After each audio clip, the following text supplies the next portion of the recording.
Hi guys, my name is David and welcome back to my channel. So the novel that I will be reviewing today is The Damnation Game by Clive Barker. I have a physical copy of it, and I did this as a part of a buddy read and a collaboration with Ali from BookBinge.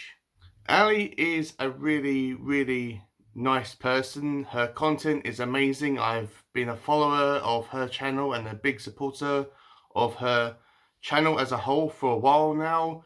She does book reviews, she does TBRs, wrap-ups, and discussion videos on a wide range of topics. So when Ali was asking me if I would be interested in doing a buddy read, she knows that I am a massive Clive Barker fan. This is like the fifth novel that I've read by him. And she suggested this one, and I knew that this was his first ever published novel.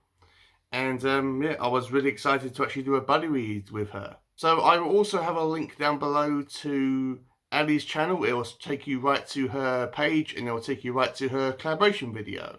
So, as I've mentioned, The Damnation Game is Clive Barker's first published novel, but prior to that, he did actually write several other stuff as well. He wrote a substantial amount of plays, and he also began to write his Books of Blood series. And the Damnation Game, the genre for it is classified as horror. And as far as I'm aware, there are no adaptations for this novel. It would be interesting if there was one, but currently, as I'm aware, there is no adaptation of The Damnation Game. So let's go straight over to Ellie now, where she'll be telling us her thoughts on the book as a whole. Hi everyone, it's Ali from BookBinge, and I just want to say, if you have not checked out Clive Barker yet, this is a great start. The Damnation Game is a great intro into his books, as it is the first book he wrote. And if you have not tried Clive Barker yet, he has one of the craziest imaginations of basically any author I've ever read, especially with some of his other fantasy work as well. This is the first horror novel I have read by him. I usually read his fantasy. And I feel like the horrific elements generally come from how descriptive his language is and from his amazing character work. You won't love any of the characters in this book because they are all morally gray and there's bad things about all of them, but you will want to see what happens to them and you will want to see how the story unfolds between our protagonists and our antagonists. And the entire time you'll be creeped out as you're surrounded by rot and very gross, descriptive things. I gave this a 4 out of 5 stars. I definitely think it's worth a read. Check out Clive Barker if you haven't. Check out this book. And talk to us in the comments. After you finish David's review, go over to my channel and we can talk about this together too. Thanks for that, Ali. And if you want to know what my thoughts on this book as a whole were, and my likes and dislikes were, then please check out Ali's video. I will have it linked down below. And before I get into telling you guys what the story is all about, as always, this is going to be a spoiler-free video, and this is going to be my own thoughts and feelings regarding this novel. And on top of that, this is going to be from a perspective of a Clive Barker fan. As I've said, I've read about 5 novels. Well, technically I've read 4 novels, including this one, a novella, and 3 graphic novels by Clive Barker. So, as you can imagine, I am well versed in Clive Barker. So this book opens up being very atmospheric. It shows us a city that has just gotten over a war, which I believe is World War II, and the way it describes this city is so great. It really is. It's left in basically a ruin. There are bodies lying in the street, covered with all this rubble, and it's so extensive then that it's described in the book that as a car couldn't drive a long way without coming across one of these obstacles.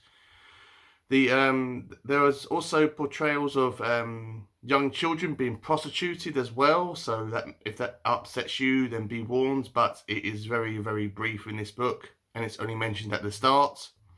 And also crime is a big thing in this city as well. After the war, gambling is a massive thing in this book.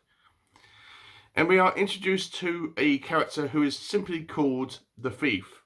Now, the Thief is as you can imagine, he's a gambler, and his speciality is in card games. And he knows that there is a individual simply called the card player.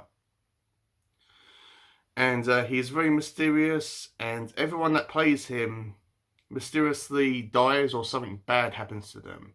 So he wants to try find this mysterious figure and play him in the game of cards.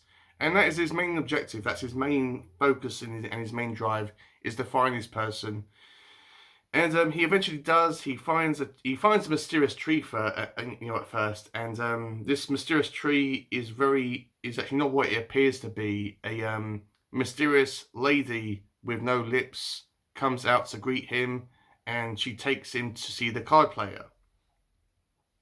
And then it jumps to what we imagine as the future, where we are introduced to our main character of this story called Marty, who is a criminal who is currently in prison. Now, Marty isn't really necessarily a good guy, but he's not necessarily a bad guy. He's kind of in between. As well as the most of these characters, they aren't necessarily good and they aren't necessarily evil. They're kind of in between.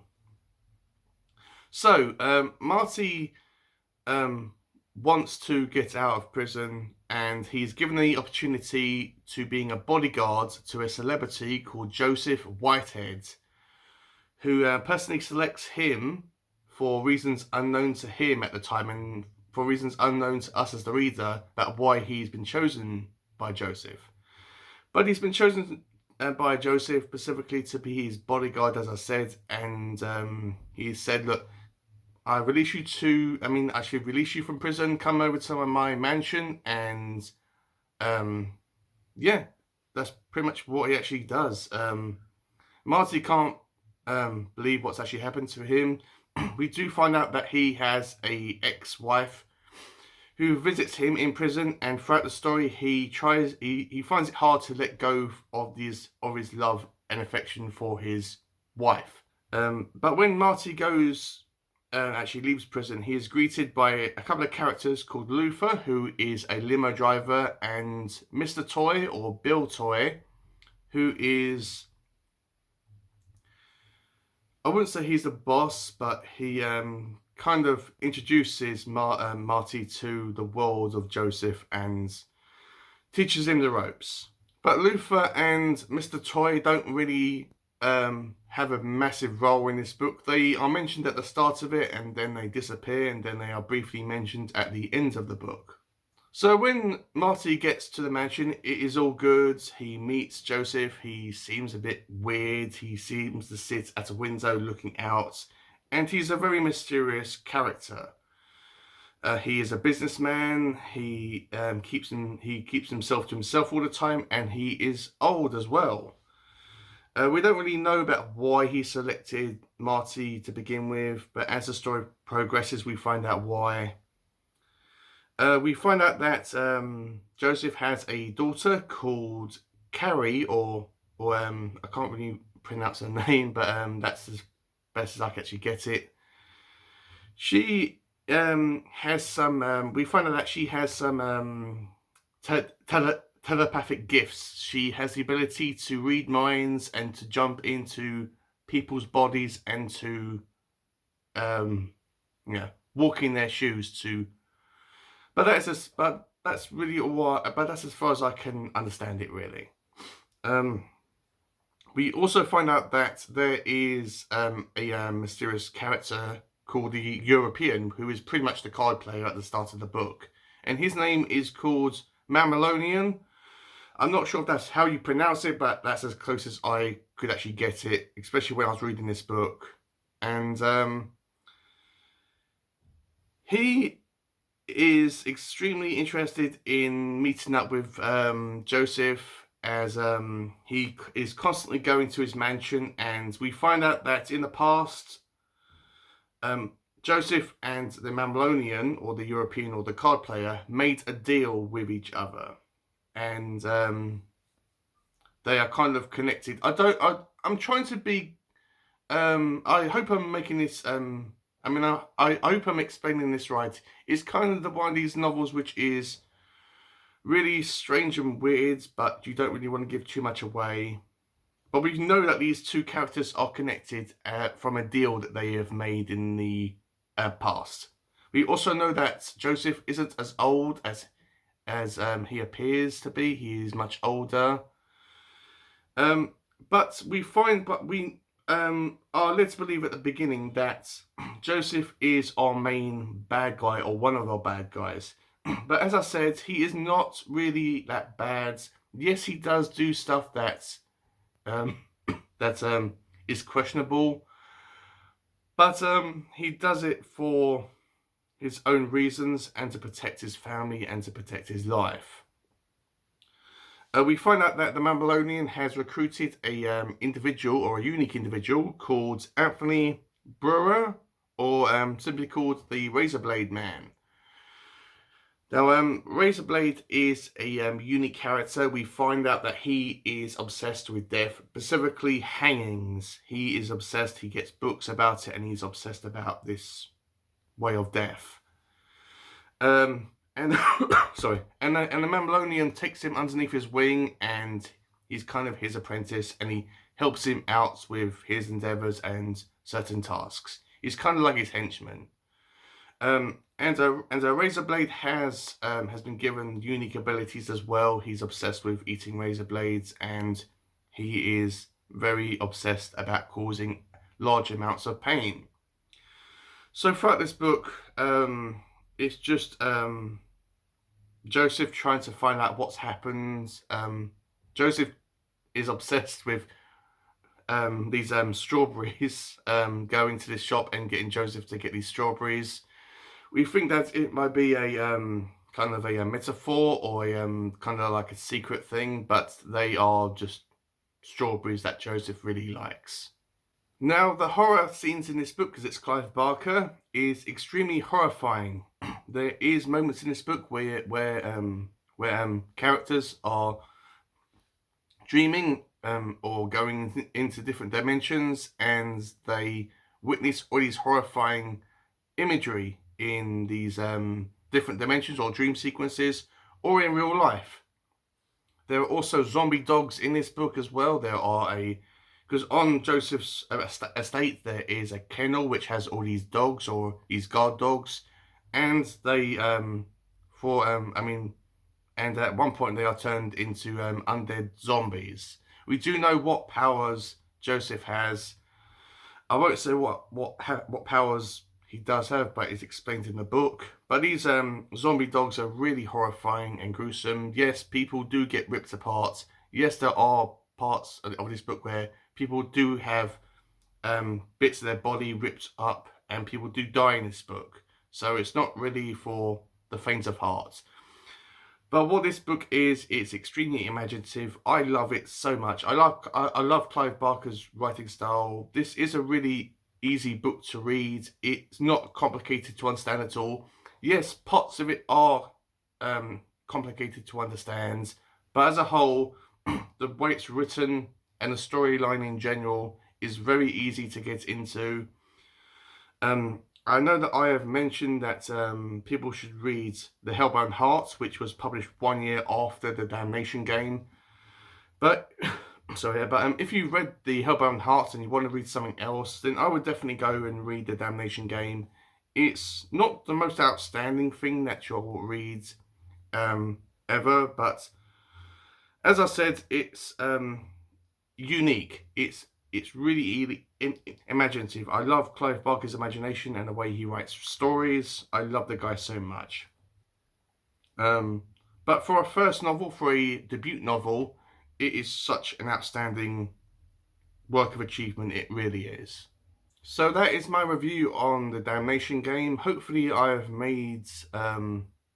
explained myself in a coherent way that you guys can understand. And because this book is extremely complex to explain to someone, but hopefully I've done it justice. So I am going to rate the Damnation Game a 4 stars out of 5. It wasn't perfect, it was far from it, but for a horror book, it did its job. It creeped me out. Yes, some of the characters were a bit uneven, to put it bluntly, and they weren't the best characters in the world, but they were interesting characters, if that makes sense. So I'm going to give this book a 4 stars out of 5. So that's it, guys. That is my review on The Damnation Game by Clive Barker. If you've enjoyed this video as a whole, please consider giving it a like. Comment down below, let me know if you've read this book, if you've enjoyed it, if you didn't enjoy it. Let me know if you've read anything else by Clive Barker, whether it's novels or graphic novels, and what you thought of him as a whole, or some of his works as a whole. Let's just know that about Clive Barker. I always get back to all my comments. I know that I am getting a bit behind with getting back to everyone, but I want to reassure everyone that watches this video that getting back to my comments is a very high priority for me. I'm just really busy with reading, but I always get back to all of my comments. If you've enjoyed this video, please consider subscribing to my channel, as it helps out so much. Once again, I really do appreciate every single person that subscribes to my channel, as it just tells me that you guys are being entertained by these videos in some shape or form. If you do subscribe, please click on the bell so it reminds you about whenever I upload videos, which are every Monday and Friday. I will also have a link down below to my Goodreads account in case you want to follow me on Goodreads. It will take you right to my page and you can see what I'm reading at that current moment in time, and you can even message me as well. And so yeah, with all that said, have a great day, read some awesome books, and I will see you all in my next video.